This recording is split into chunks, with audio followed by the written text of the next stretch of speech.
నూతన విషయం తీసుకొచ్చారండి. ఫైన్లు పెట్టించుకున్నారు, బైండ్ ఓవర్ అంటున్నారు, బయటికి వెళ్ళకూడదు, ఎక్కడికి వెళ్ళకూడదు అన్నారు. ఇప్పుడు మళ్ళీ కారులో తీసుకెళ్తున్నారు. మరి ఎక్కడ తీసుకెళ్తారో తెలియదు. ఎప్పుడు అరెస్ట్ చేస్తారు? ఒక గంట అవుతుంది. ఉదయం వరకు హౌస్ అరెస్ట్ అన్నారు. నిన్నేమో నోటీస్లో మాత్రం కేవలం మీరు 30 యాక్ట్ ఉంది, బయటికి వెళ్ళకూడదు అన్నారు. దానికి సహకరిస్తామని చెప్పాం. కానీ మధ్య పొద్దున వచ్చి హౌస్ అరెస్ట్ అన్నారు, దానికి సహకరించాం. అది కూడా కాకుండా ఇప్పుడు మళ్ళీ బైండ్ ఓవర్ చెప్తున్నాం, మీరు స్టేషన్ రావాలని చెప్పి స్టేషన్ తీసుకొచ్చారు. మళ్ళీ ఇక్కడ నుంచి ఎక్కడ తీసుకెళ్ళినా కూడా తెలియదు. ఎట్టి పరిస్థితుల్లో కూడా జగన్మోహన్ రెడ్డి మీరు ప్రధానంగా ఎందుకు జగన్మోహన్ రెడ్డి పర్యటన ఎందుకు వచ్చింది? వ్యతిరేకించడానికి రాష్ట్రంలో ఆయన ఇచ్చిన హామీలు ఏమున్నాయండి? ఈ భీమవరంలో ఏ ఒక్క రోడ్డు వేయడం కానీ, వాళ్ళు ఇచ్చినట్టు హామీలు అప్రోచ్ రోడ్డు వేయడం కానివ్వండి, ఏది కూడా చేతకాని టైంలో పూర్తిగా విఫలమైనటువంటి యొక్క రాష్ట్ర ప్రభుత్వాన్ని మేము ప్రశ్నిస్తామని కూడా చెప్పలేదు. మేము వస్తే కంపల్సరీ ఆయన వచ్చి ఏం హామీ ఇస్తాడు? పాత హామీలు నెరవేర్చలేదు, కొత్తగా ఏమి హామీలు ఇస్తాడు?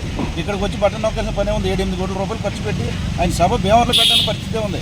ఇక్కడ రైతులు ఇబ్బంది పడుతున్నారు. డ్రైన్లు క్లీన్ చేయక, పంట కాలువలు క్లీన్ చేయక, వాళ్ళని అసలు ఏ విధంగా కూడా పూర్తిగా గాలికి వదిలేసి ఈరోజు వచ్చి ఇక్కడ అంగుళికి ఆర్పడాలకి పెయింట్లు వేయడానికి ఆయన వెళ్ళే ఎలిపేట కోసం 100 సంవత్సరాలు ఉన్న చెట్టు కొట్టేశారు. మరి చెట్టు చూసి భయపడుతున్నటువంటి సింహం సింగిల్గా వస్తుంది అన్నారు కదా, మరి చెట్టు చూసి ఎందుకు భయపడుతుంది? అంటే ఇంతటితో మీ ఉద్యమాన్ని ఆపరంటారు? ఉద్యమం చేయడానికి కూడా సమయం లేదు. ఉద్యమం పూర్తి స్థాయిలో ప్రజలందరూ కూడా ముందుకెళ్ళారు. ఇంకా కేవలం 3 నెలలు మాత్రమే టైం ఉంది. ప్రజలందరూ కూడా బటన్ రెడ్డి గారికి బటన్ నొక్కి పంపించడానికి సిద్ధంగా ఉన్నారని చెప్పి దీన్ని బట్టి చూసి అర్థమవుతుంది. Thank you.